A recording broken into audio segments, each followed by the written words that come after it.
Hello everybody, back here again for vlog a day, and today is Sunday the 29th, and today was a lovely, beautiful day to be alive. Got up this morning fairly early, went down, got myself some fruits, and had myself a little bit of a starter breakfast, killing time with my wife to get up. Came back upstairs, hung out on the balcony, eating my fruit, drinking my juice, kind of waiting around for her to stir up. So she got up, got around, went ahead, decided to run down and grab some breakfast. Went down and got breakfast. She's been getting her daily free coffee, part of our extra package we bought, whatever. I don't know what it is. We pay for it, but then it comes off our bill or something. I don't know how it works, but don't really care. So got the coffee and then basically had herself a nice little breakfast in the galley. Didn't go to an actual restaurant, just hung out in the galley. And then from there, we kind of went back to the room, got our stuff ready, and then we headed off the ship to go hang out around port in the Dominican Republic at the port we're at. So we basically got off the ship. I didn't book any excursions because I didn't feel comfortable leaving her alone for like 6.5 hours. So I was like, whatever. So we wheeled her off. We ended up basically going to like the duty-free shop and that, kind of looking at a few things there. And there's some apple teeny flavored rum that we're gonna get on the way back out. And we ended up getting a vanilla or a pineapple flavor one too. I don't know what it is, but we got 2 apples and then the pineapple one, which the apple is my favorite drink. I love it. I enjoy it quite heavily. So it's a very tasty thing. So we went ahead, went around the little resort right there, the port, I guess. They've got a whole bunch of shops. I'm not sure who funded it, but it's very Disneyized, very safe, keeps out all the locals. Nobody's trying to sell you knickknacks and tchotchkes that they make themselves, kind of thing. So it's I'm a little bit disappointed in it personally, because it is so lack of a better, I don't know exactly how to put it. Like there's no local flair to it. It's just real commercialized and whatnot. But they got a nice little pool, they got an awesome bar, they got restaurants, they got stuff, they got shops around all the place. And then they have a lazy river they put in. They even have a standing wave, so if you want to like practice surfing or learn how to surf, kind of hang on with little standing waves, they've got that. The lazy river and the pool are both completely free.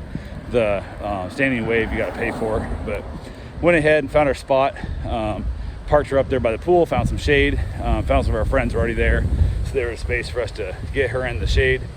Hung around for a few minutes, got her, made sure the waiter knew where she was at, that she was going to want to be ordering stuff, wasn't going to be wandering around on the wheelchair. So we got her out of the chair and got her to the lawn, like a pool lounger, so she could kind of hang out there and be comfortable, and got her a drink coming. And then I basically changed into my running gear and I decided to go get my run in, because I wanted to run around the DR instead of just running around the boat all day making lap after lap. So I took off, I left the port and I headed out towards like where the taxis are, and I was trying to leave past the taxis, and everybody was like trying to get me to get in a taxi, and I was just like, no, I'm trying to run for exercise. It's like, we'll take you. I'm like, how do you take me for exercise? Like, I'm running from here, I'm running down to the port. Like, I've been here before, I know this layout, I've been around this area, so I kind of know where I'm going.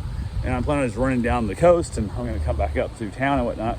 And they just kept like harassing the shit out of you, trying to get you to get in a damn taxi. And I'm like, I understand you guys are trying to make money on us, and I understand that, but damn, dude, at some point, when I said no like 7 times, stop following me. And then the guy with the horse and buggy, like a block away, he was trying to get me to get in the horse and buggy, and I'm like, again, you can't take me to exercise. Like, I'm here now, I'm going where I am. So, and like, I'm like, I want to scream, like, I have no money on me, I have no cash, I have nothing, like no credit cards, I can't pay you if I wanted to. So finally got them to leave me alone, got away from the port, and got a little more distance from the annoyance of that. So, but headed out, and then got down deeper into the city, more the local, where the actual like the grocery stores are and stuff, and the local restaurants, and way off away from the port, which it's just a different world. It's still got a little bit of tourism there, but it's not the same as port tourism. Port tourism for cruising is way different. It's strange. So it's hard to explain, but got my run in, ran down by the fort and the amphitheater and all that cool stuff. Saw a bunch of cool things. Finished my run up.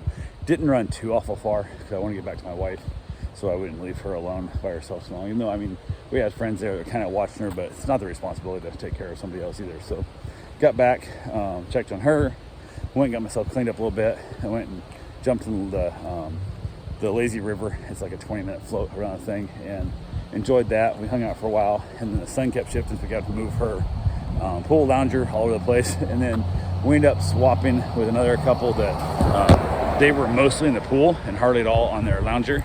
So I asked them like, hey, do you mind if I, use your chair? When you come out of the water, we'll happily give it up. But right now, since you're in the water, can we put her in the shade? Because she can't get in the water, she can't get out of the pool with her knee. And I want to keep her in the shade. And they're like, absolutely 100%. So they were super happy. So I just moved their stuff over for them and that. And then basically just hung out there. And then from there, we were just basically chilling out and just having a good time, listening to some music. And it's loud and it's not the best, but it is what it is. I asked him if I could smoke cigars on the property anywhere. And he said, yeah, anywhere, just anywhere you want. Like, I can legitimately at the DR, I can smoke like cigars right there at the pool, which is amazing. Where in like Mexico, they've changed the law that you can't smoke cigars in public anywhere. Like public beaches, nothing. Like you gotta be out like in knee deep water to smoke cigars. Yeah. So Dominican Republic is still open to cigar smokers. So he brought me an ashtray. I ended up getting myself a nice cigar smoke in.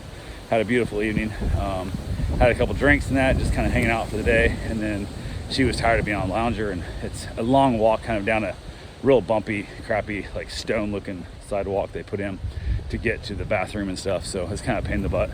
And everybody else was kind of getting pretty shit-faced hammered, and we were kind of over that. So we headed back up to the ship and we got up there, got ourselves changed, got a shower, all good fun stuff. Headed out to dinner, had a little bit of time to kill between, but ended up going down to dinner, and we had a large group of us again that were all gathering up, but they didn't have a large like table setting at this restaurant, so we kind of got separated out again, which is not a big deal. So there was only 6 of us, 3 couples at this table, and one couple was quite a bit younger than us. We'd met them and chatted with them. We kind of know them, but not really know them. Then a very an older couple, very uptight, proper type looking, kind of snotty looking almost, couple opposite of us than us at the table, and they were quite a bit older than us and then us. So it's almost like 3 generations. So it's like them, us, then the kid next to us, and we were back and forth, and it turned out they weren't as old as I thought they were, but it is what it is. So we were chatting a little bit, got talking, having a good conversation, having fun, and mentioned about different meals and stuff. And one of the things I like at Pink Agave, the restaurant, is the corn. And I'm like, I love the street corn. It's like an appetizer. I said, bring me all the corn. I need just keep all the corn coming. And he goes, oh, and they misunderstood you and brought you all the porn. The old guy says this. And I was like, okay, that's where we're going. I said, no, I'm willing, I'm down for that, but it wasn't what I was thinking. It's not what I was ordering. I was ordering corn, but I'll take some porn, So we start kind of going, and the kid next to me kind of gets this look on his face, like, what the fuck? Like, hold on. And there's stuff. And then he starts texting my wife, because I'm like, what the hell? So me and this old guy, we start chatting a little bit, and we're kind of getting into a little bit of stuff here and there, a little bit deeper and stuff. And we're making some inappropriate jokes for an old man and that. And he mentioned how him and his wife retired and stuff recently, and whatever. So I said, so what did you do what kind of work did you retire from? And this stuff. And he goes, oh, I was a pastor for 42 years. And I was like, okay, thank all you fun. Turns out the kid next to me, he was best friends with this pastor's son. So he's known this guy since he was 2 years old, or 2.5 years old. So he's known him as a pastor his whole life.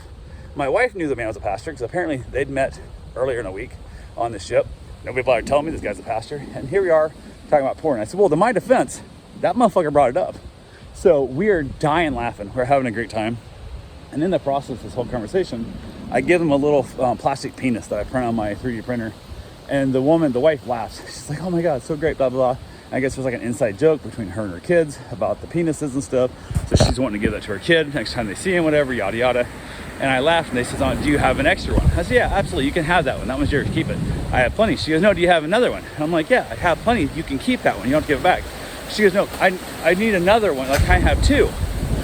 And I laugh, and I go, so what you're telling me right now is the 42 years, the pastor's wife wants 2 dicks at the same time. And the table just cracks up loud. She goes, yes, I want 2 dicks right now. And I'm like, I won't use your names because I'm a gentleman, but I will tell your story every time in a bar the rest of my life. That story will come up a lot in my story, in my future history. And the kid next to me, who again has saw this man as a pastor his entire life, and this kid's in his, I'm gonna guess mid-30s, early 30s, whatever. So for 30 plus years, this man has seen this man as a uptight, pretty improper pastor, that he has now seen this man come out and say things. He's like, holy crap. And he goes, I almost didn't take this cruise when I found out this guy was on the cruise, because we thought we were gonna, kind of get maybe drunk, maybe have a little bit of fun, whatever, and didn't want this man judging us, because I've known him like a father and, my best friend's father for all these years and stuff. So I didn't almost take it seriously because now this guy's talking about porn and two dicks and all this stuff, and we're dying laughing. And the guy was doing stuff in the dinner. He was like, "Hey, we want to sit with you guys tomorrow night at dinner also, because the groups are going together." And I was like, "Yeah, I'm kind of cool. Look, I'm kind of fun to be around." So everybody's just dying laughing. So we have a great time. Get done there, we wrap up. We talk to a bunch of other friends as we leave kind of the dinner table and that. Have fun, wonderful meal, head out, and then basically go hang around the ship, looking for other things to do. There's a couple other like shows and just entertainment. There's a lot of stuff going on in the night. Just having all the fun you can have on the ship. So definitely having a good time. Trying to burn through our bar tab and our ship loot. We got like $900 to spend, I think it is. So trying to spend all of our money, and we're buying just any random drink we can think of and having ourselves a really overall pretty good time. So, but yeah, 42 years as a pastor, and he brought up porn to me, and I don't think he expected the floodgate of conversations that popped out. We had a great time. Unfortunately, the poor man next to me, who had seen this man as a pastor his entire life, was at awe and shock, and probably was going to need some therapy afterwards. But yeah, it was a good time. So anyway, that's all I got for right now, and we'll talk to you guys tomorrow. Have yourself a safe, wonderful day. Thanks for watching.